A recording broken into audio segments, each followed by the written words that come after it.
Hello everyone, good afternoon. I have got a new job. I have to join tomorrow, Monday 19th January. So আমি just একটু গোছগাছ করছিলাম কারণ কালকের থেকে একটা নতুন জার্নি স্টার্ট হবে। সকালবেলা উঠে স্কুল যাওয়া অ্যান্ড অল।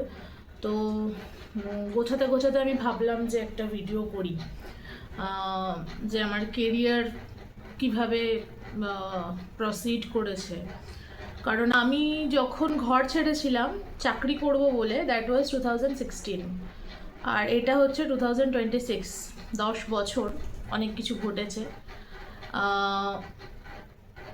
অ্যাকচুয়ালি আমি আফটার গ্র্যাজুয়েশন ঘর ছেড়েছিলাম। এমনিতে ছোটোবেলা থেকেই মানে নিজের পায়ে দাঁড়াতে হবে, নিজে কিছু একটা করতে হবে, নিজের সমস্ত এক্সপেন্সেস লাক্সারি নিজেকেই করতে হবে, এই একটা ধারণা আমার বাবা আমার মনের মধ্যে গেঁথে দিয়েছিল। অ্যান্ড আমি নিজেও প্রচণ্ড এই ব্যাপারটা নিয়ে জেদি ছিলাম। বাট যখন আমার গ্র্যাজুয়েশনের রেজাল্টটা খুব খারাপ হলো, আমি মানে তারপরে আর পড়াশুনো করব না, যা চাকরি পাবো তাই করব, নিজের লাইফ নিজে চালাবো, এরকম একটা চিন্তাভাবনা নিয়ে, যা হয় বেসিক্যালি মানে ওই 20-21 বছর বয়সে সেরকম একটা চিন্তাভাবনা নিয়ে আই লেফট দ্য হোম। আমি কলকাতা আসি অ্যান্ড বিপিও জয়েন করি, Vodafone postpaid. After that HDFC life insurance and তারপরে জাস্ট ডায়াল, এইসব করেছি। আর এগুলো করতে করতে আমি মাস্টার্স করেছি এবং 2019-এ আমি বিএডেও ভর্তি হই। কারণ আমাকে বাড়ির থেকে যতই আমি মানে বেরিয়ে আসি বা চাকরি করব বাবার কথা না শুনি, ওই হাতটা ছাড়িনি অ্যাকচুয়ালি। তো বিএডটাও আমাকে বাবা জোর করেই করায় যে না, বিএডটা কর, তারপর তুই যা খুশি কর। তো আমি বিএডে ভর্তি হই 2019-এ, এবং তখন আমি চাকরিটাও ছাড়তে হয় কারণ বিএডে প্রচুর লেখালেখি এই সমস্ত থাকে। আমি কিছু টিউশন করতাম আর ওখানে আমি থাকতাম। বাট 2020-তে লকডাউন আসে এবং আমাকে বাড়ি যেতেই হয়। তো বাড়িতে গিয়ে একটা বছর আমি হাতে পাই। সেই একটা বছরে আমি নিজেকে আবার নতুন করে রিবিল্ড করার একটা সুযোগ পাই। মানে নিজের পড়াশুনো, নিজের কেরিয়ার, এগুলো নিয়ে আমি ভাবনা চিন্তা করার একটা সময় পাই। কারণ যখন আমি ওই চাকরি করব, কল সেন্টার, বিপিও যাই হোক না কেন, আমি একটা কিছু করে জাস্ট খাওয়া পড়া হয়ে যাবে আমার, থাকা, এইরকম একটা লেভেল চিন্তাভাবনার থেকে আমি একটুখানি সময় নিই। অ্যান্ড সেই সময়টা একটা খুবই অদ্ভুত সময় ছিল না, মানে খুব বাজে বাজে খবর আসছে, চারিদিকে কোনো কিছুই ভালো হচ্ছে না। তো আমি ধীরে ধীরে প্রথমে আমি ফেসবুক ডিঅ্যাক্টিভেট করি, তারপরে আমি ইনস্টাগ্রাম উড়িয়ে দিই, তারপরে আমি হোয়াটসঅ্যাপটাও উড়িয়ে দিয়েছিলাম, এবং আমি শুধুমাত্র ইউটিউব দেখতাম, খবর শুনতাম, এডুকেশনাল ভিডিও দেখতাম। এবং আমি আস্তে আস্তে প্ল্যানিং করা শুরু করি যে যদি আমি নেটের জন্য প্রিপারেশান নিই তাহলে আমার কি করতে হবে। সিটেটটা আমার পাস করা দরকার উচিত, কারণ আমি বিএডটা অলমোস্ট কমপ্লিটের পথে। তো সেই জায়গা থেকে আমি ধীরে ধীরে একটু একটু করে বই কেনা, প্রিপারেশান নেওয়া শুরু করি, এবং আমি 2020-তে সিটেট কোয়ালিফাই করে যাই বিএডের সেকেন্ড ইয়ারে। অ্যান্ড 2021-এর জানুয়ারিতে আমি যে সেটটা হয়েছিল ওয়েস্ট বেঙ্গল সেট, ওটাও কোয়ালিফাই করে যায়। অ্যান্ড আমার তখন জব 2021-এর অগাস্টে আমি জব পাই। মানে actually Kolkata is very disappointing for me. আমি তখনও প্রচুর স্কুলে সিভি পাঠাতাম, কিন্তু কলকাতার থেকে কোনো রকম কোনো রেসপন্স, কল ফর ইন্টারভিউ আমি কিচ্ছু পাইনি। এবং এখনও আমি লাস্ট 1-1.5 মাস ধরে প্রচুর স্কুলে, প্রায় মানে 100টা স্কুলে আমি হয়তো সিভি ইদার গিয়েড অফ ড্রপ করেছি অর আমি মেল করেছি, but they don't call for an interview or anything. মনে হয় কোনো রেকমেন্ডেশনের দরকার হয়, বা আমি জানি না, মানে ডিমান্ডের থেকে সাপ্লাই বেশি, এই কারণে। তো যাই হোক, এবার আমি হরিয়ানার একটা স্কুলে পেয়েছিলাম, তারপর আমি ওই হিমাচল প্রদেশের একটা স্কুলে পেয়েছিলাম, অ্যান্ড দেন আমি ইউপিতে। তো বাবা বললো যে দেখ তুই যেটা তোর ভালো মনে হয়, যেখানে তুই যেতে চাস। বাবা মাই আমাকে নিয়ে গেছিলো, আমি সেখানে জয়েন করি। ইট ওয়াজ আ ভেরি নাইস এক্সপিরিয়েন্স। আমার প্রথম স্কুল, রেসিডেন্সিয়াল স্কুল, সবার সাথে মিলেমিশে থাকা, অ্যান্ড মানে একদম একটা অ্যাফিলিয়েশন অফ কালচার, বিভিন্ন জায়গার লোক, মানে টিচার্স ওখানে সাউথ ইন্ডিয়ার ছিল, নর্থ ইন্ডিয়ার ছিল, দিল্লির ছিল, গুজরাটের ছিল। তো ইটস ভেরি নাইস। ওখান থেকে আমি চেঞ্জ করি, আমি যাই বিহারের ঔরঙ্গাবাদের জিডি গোয়েঙ্কা। বাট ওই স্কুলটা আমার খুব একটা স্যুট করেনি, তার জন্য I look for another one. তো সেই সময় আমার যে আমার রুমমেট ছিল, মিউজিক টিচার, সেও বাঙালি ছিল। সে আর আমি মিলেই খুঁজছিলাম। তো আমরা দুজন রাজস্থানে একটা স্কুল এক্সপ্লোর করি এবং ওখানে আমরা দুজন জব পাই। তো ওখানে আমরা যাই, বাট আমরা বুঝতে পারিনি ব্যাপারটা। ওখানে গিয়ে আমরা রিয়েলাইজ করি যে এখানে তো আমরা থাকতে পারবো না। মানে ওখানকার অ্যাকোমোডেশন, ওখানকার কালচার, কোনো কিছুই মানে আমাদের জন্য সুইটেবল ছিল না। তো ইমিডিয়েটলি আমি ডিপিএসে ইন্টারভিউটা দিয়েই রেখেছিলাম, অ্যান্ড আমার কলও এসেছিলো। বাট তখন আমি যেহেতু রাজস্থান যাওয়ার ডিসিশন নিয়েছিলাম, তো আমি বলেছিলাম স্যার আমি এখন জয়েন করছি, হ্যাঁ করে যাচ্ছি, তো আপনি যদি একটু আগে ফোন করতেন, এরকম। তো আমি পরের দিনই স্যারকে আবার কল করি যে স্যার মানে এখনও কি ভ্যাকেন্সিটা আছে, because I want to join, কারণ আমি এখানে থাকতে পারবো না। তো ওখানকার ডিপিএস আর ডিরেক্টর স্যার ভীষণই মানে একজন ভালো মানুষ এবং খুবই হেল্পফুল। উনি বললেন হ্যাঁ ঠিক আছে তুমি চলে এসো, কোনো প্রবলেম হবে না। Then I went to DPS, and ডিপিএসটা মনে হতো যেন আমার বাড়ি। হ্যাঁ মানে আমি এত ভালোবেসে, এত আনন্দ করে, এত অ্যাটাচড হয়ে ওখানে কাজ করেছি যে মানে ইট ওয়াজ লাইক হেভেন। আমার কোলিগস, আমার স্টুডেন্টস, আমার seniors, administration, everything was very nice. Then আমার অর্ণবের সাথে আলাপ হয়, বিয়ের কথা হয়, বিয়ে হয় 2024 ফেব্রুয়ারিতে। তো আমাকে ডিপিএসটা ছাড়তে হয়, আমি জানুয়ারিতে ডিপিএস ছেড়ে ফেব্রুয়ারিতে বিয়ে করে মার্চে আমি এখানে আসি, অ্যান্ড এখানকার স্কুলে আমি আগেন সিভি ড্রপ করি। তো তারপরে আমি অদ্বৈত গুরুকুলে এখানে জব পাই, অ্যান্ড সেখানে 1 এপ্রিল থেকে জয়েন করি 2024। একটা বছর পুরো আমি জবটা টানি, বাট গত বছর আমি I leave the job after the completion of the session. তার কারণ হচ্ছে যে এক তো আমার নেটটা কোয়ালিফাই ছিল না, অ্যান্ড ওটা আমার একটা ড্রিম ছিল যে ওটার জন্য আমার পড়া হচ্ছে না 2-3 বছর আমার নষ্ট হয়ে গেল, 3-4 বছর। তো আমাকে করতেই হবে, নাহলে আমি মরেও শান্তি পাবো না। আর হচ্ছে যে বাবা ভীষণ অসুস্থ ছিলেন, তো আমাদেরকে বারবার যাওয়া আসা, আর অর্ণবের ট্রান্সফারের জন্য ও ট্রাই করছিল। তো আমরা ভেবেছিলাম যে আমরা হয়তো আগামী 2-4 মাসের মধ্যে কলকাতা শিফট হয়েই যাব। সেজন্য সেশন এন্ডে আমি ছেড়ে দিয়েছিলাম জবটা, ঠিক আছে। অ্যান্ড তারপরে তো মানে নেটের প্রিপারেশানটাই আমি নিই কমপ্লিট 6 মাস, মানে January to June, and I cracked it. এবং মানে I was more than happy. It was just like a dream. আর আমি যে আমার স্বপ্নটা পূরণ করেছি, আমি যে আই লিটারালি ম্যানিফেস্টেড ইট। মানে আমি প্রতিদিন সকালে উঠে ভাবতাম, রাতে ঘুমোতে যাওয়ার সময় ভাবতাম, আমি লিখতাম যে মানে I have qualified UGC net. তো হলো এরপর ওয়েস্ট বেঙ্গল এসএসসি, যেটা নিয়ে আমার অনেক কিছু বলার আছে, বাট আমি কিছুই বলবো না, কারণ হয়তো তোমরা সবাই বা আপনারা সবাই জানেন কি চলছে, কি হয়েছে। আমি আগেন জুলাইতে আমার নেটের রেজাল্ট বেরোই, 1 অগস্ট থেকে আমি বই নিয়ে বসে যাই এসএসসির জন্য পড়তে, যে ঠিক আছে মানে বিএডের পর এই প্রথম একটা এসএসসি আমি পাচ্ছি, তো মানে লেটস সি কী হয়, একটু প্রিপারেশন নিই, ঠিক আছে। তো 1 অগস্ট থেকে আমি প্রিপারেশান শুরু করি, একটাই মাস আমি প্রিপারেশান নিই। 7th সেপ্টেম্বর আর 14 সেপ্টেম্বর এক্সাম ছিল। I scored for 11-12 57 out of 60, and for 9-10 58 out of 60, and আমার অ্যাকাডেমিক স্কোর 66 ছিল 9-10-এ, আর 64 ছিল 65 ছিল 11-12-এ। বাট ওই মানে আই এম জেনারেল, অ্যান্ড লিস্টে নাম আসেনি জাস্ট 1 নম্বরের জন্য। 67 হচ্ছে ফিমেলের, জেনারেল ফিমেলের কাট অফ ছিল, অ্যান্ড 66 আমার স্কোর, হোয়াট এভার। এই দুঃখটা আমি চাপা দিয়ে রেখেছি। আফটার দ্যাট একটা খুব খারাপ ঘটনা ঘটে আমাদের পরিবারে, আমার শ্বশুরমশাই গত হন।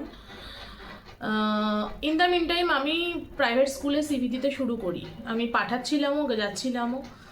তো তারপরেও ওখান থেকে কোনো রকম কোনো রেসপন্স আমি পাইনি। অ্যান্ড জানুয়ারিতে আমি 7 জানুয়ারি আমি অর্ণব এখানে আসলাম সিলভাসাতে সব কাজ টাজ মিটিয়ে, এবং আই হ্যাড নো ক্লু যে আমি কী করবো। কলকাতা থেকে যদি কোনো রেসপন্স না আসে আর এরপর যদি ওর ট্রান্সফার হয়ে যায়, হোয়াট উড আই ডু? কারণ আমি নেট কোয়ালিফাই করার পরে আমি জব করব, আপাতত আমি পিএইচডি নিয়ে কিছু ভাবছি না, এইটা ভেবে আমি কোথাও অ্যাপ্লাই করিনি, কিছু করিনি। So what next? আমার নেট হয়ে গেছে, আমি একটা বছর মানে আমি ব্রেক নিয়েছি, মেন্টালি অনেক হিল হয়েছি। Now what next? তো আমার মাউন্ট লিটরা থেকে কল আসে, Mount Litera Zee school Silvassa, and I went for the demo, and they have loved it and I was selected. তো আগামীকাল থেকে আমার joining. So I was just arranging things. আমি একটু দেখাই, যেহেতু এটা একটা একদমই ক্যাজুয়াল একটা ভিডিও হচ্ছে, তো লেট মি জাস্ট শো আমি মানে কতগুলো জিনিস একটুখানি আমি আমার সাথে ক্যারি করি। নো ম্যাটার হোয়াট, আমি বাড়ি যাই, কোন্নগরে যাই, এখানে যাই, ওখানে যাই, আমার ব্যাগের মধ্যে রাখতে আমি অভ্যস্ত। আগেও যখন স্কুলে যেতাম তখনও আমি ক্যারি করতাম, কারণ আমার এই জিনিসগুলো দরকার হয়। হ্যাঁ মানে কারণ আমি সমস্ত কিছু একটুখানি লিখে লিখে করতে পছন্দ করি, তো তাই জন্য আমার ডিফারেন্ট ডায়েরি খাতায় সমস্ত থাকে আমার সাথে, সো দ্যাট আমি ম্যাপিং করতে আমার সুবিধা হয়। আদারওয়াইজ আমি প্ল্যানিং না করে, ম্যাপিং না করে কোনো কাজ সম্পূর্ণ করতে পারি না, সেটা পড়াশুনোই হোক, সেটা সংসারই হোক, সেটা কেরিয়ার হোক, সেটা এনিথিং। তো একদম আমি এটা একটু দেখাই, আমি রিডিং হ্যাবিট ভীষণভাবে আমি ফিরিয়ে আনার চেষ্টা করছি। এই বছরে আমি কিছু রেজলিউশন নিয়েছি, তার মধ্যে এটা হচ্ছে প্রথম বই, কারণ আমি একটা খুব হালকা ফুলকা ফিকশন চাইছিলাম। আশা করি এই বইটাতে আমি সেটা পাবো, তিলোত্তমা মজুমদারের চাঁদের গায়ে চাঁদ। আচ্ছা, এটা হচ্ছে আমাদের সংসারের হিসাবের খাতা, আমার আর অর্ণবের সংসারের হিসাবের খাতা। এটা হচ্ছে আমার নিজের হিসাবের খাতা, আমার নিজের কি খরচ, কি লোন, কি লাইবিলিটিস, জানা তেনা, কার কাছে আমি কত পাই, কে আমার কাছে কত পাই, 50 টাকার চকলেট, এই সমস্ত কিছু লেখা থাকে।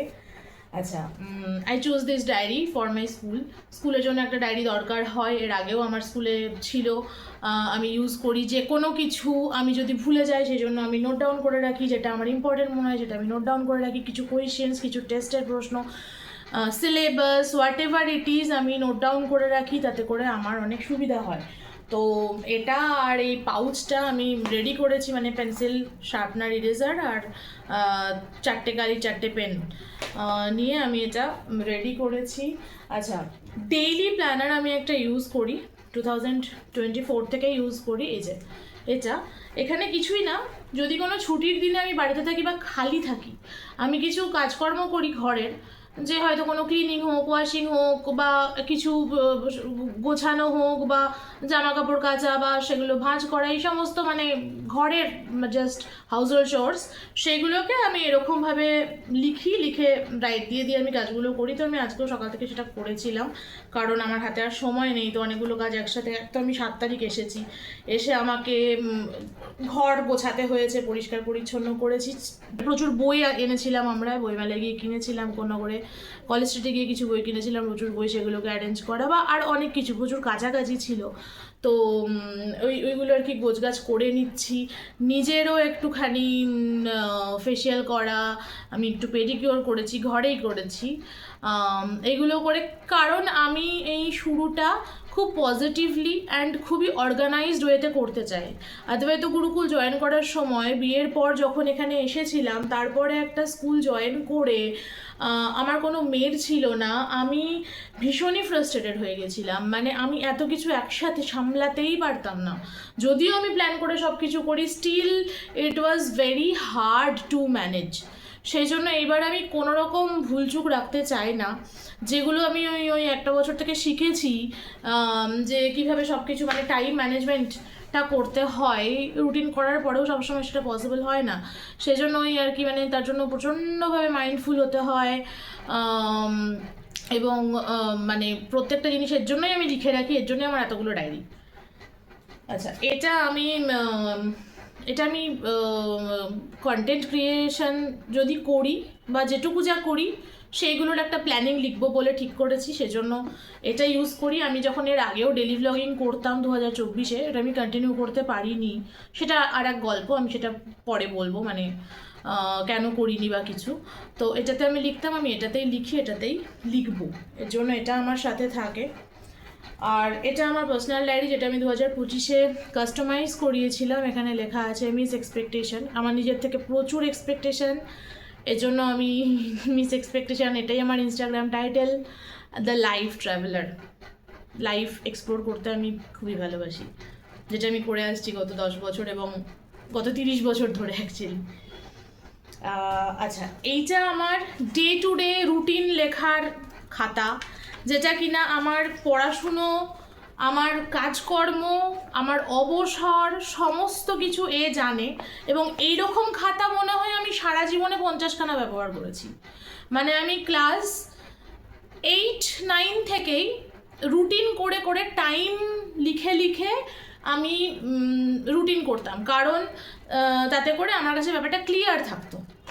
তো এই যে, মানে আমি একটু জিনিসটা দেখাই, এই যে ডেট লেখা 1 2 3 4 করে এই জিনিসগুলো লেখা, এবং মানে কি বাকি থাকলো, কি হয়ে গেল, এইগুলোর লিস্ট করা থাকে। দিস ইজ দ্য ওয়ান, এটাও প্রায় শেষের দিকে।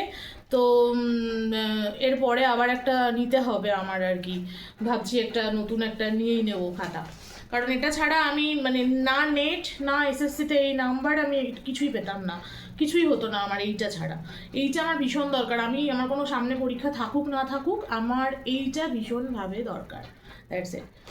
আচ্ছা, আর এই তো, আর একটা পাউচ, এটা আমার বাড়িতে যে পড়াশুনো করব বা যাই করি সেটার জন্য, মানে বাড়িতে ইউজ করার জন্য এই পাউচটা।